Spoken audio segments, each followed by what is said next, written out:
Hi friends, ఎలా ఉన్నారు? ఈరోజు ఏంటో తెలుసా? రాగి లడ్డులండి. పిల్లల కోసం ఈవినింగ్ టైం అయితే నేను చేస్తున్నానండి. పిల్లలకి హెల్తీకి చాలా మంచిదండి ఇదైతే. దీనికి ఇంకో పేరు కూడా ఉందండి, నాకైతే తెలీదు. మీరైతే కామెంట్ సెక్షన్లో పెట్టేయండి, నేను కూడా తెలుసుకుని ఇంకోసారి చేస్తే చెప్తానండి. ఇలాంటి మంచి మంచి వీడియోస్ పెట్టాలంటే మీరు మీ సపోర్ట్స్ మాకు కావాలండి. ప్లీజ్ సబ్స్క్రైబ్ చేసుకోండి. చూద్దాం. ఈ రాగి పిండిలో ముందల వాటరు పాలైతే వేసుకుని కలుపుకోవాలండి. ఇంకైతే ఇడ్లీ పత్తర్ ఉంటుంది కదండి, దీంట్లో అయితే ఇడ్లీ లాగే పెట్టుకోవాలండి. ఇంకైతే ఇడ్లీ పెట్టుకున్నట్టు ఇడ్లీ లాగే సేమ్ ప్రాసెస్. ఇంకైతే చూడండి, నేనైతే చూశానండి ఉడికిందా లేదా అని చూస్తున్నాను. గట్టిగా కొద్దిగా స్మూత్గా ఉంటే ఉడికినట్టండి.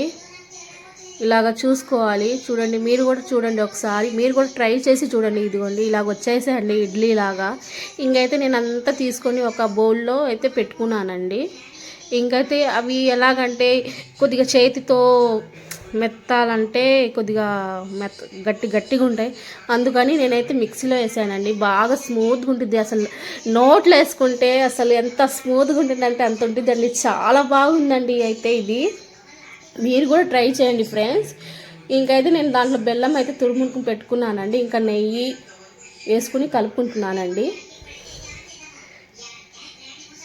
ఇంకైతే ఇలాగా నెయ్యి వేస్తా కలుపుకుంటూ ఉంటే కొద్దిగా అది బాగా ఇదిగోండి ఇలాగా చేసుకుని ఉంటే బాగా వచ్చిద్దండి. స్మూత్ ఉండిందండి. అయితే అసలుకి నోట్లో పెడితే ఎంత బాగుంది తెలుసా అండి. అసలు ఎంత స్మూత్గా ఉందంటే అంత బాగుందండి.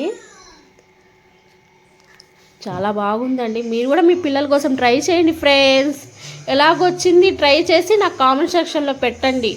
దీంట్లో అయితే జీడిపప్పు బాదము అది అయినా వేసుకోవచ్చు అండి. నేనైతే జీడిపప్పు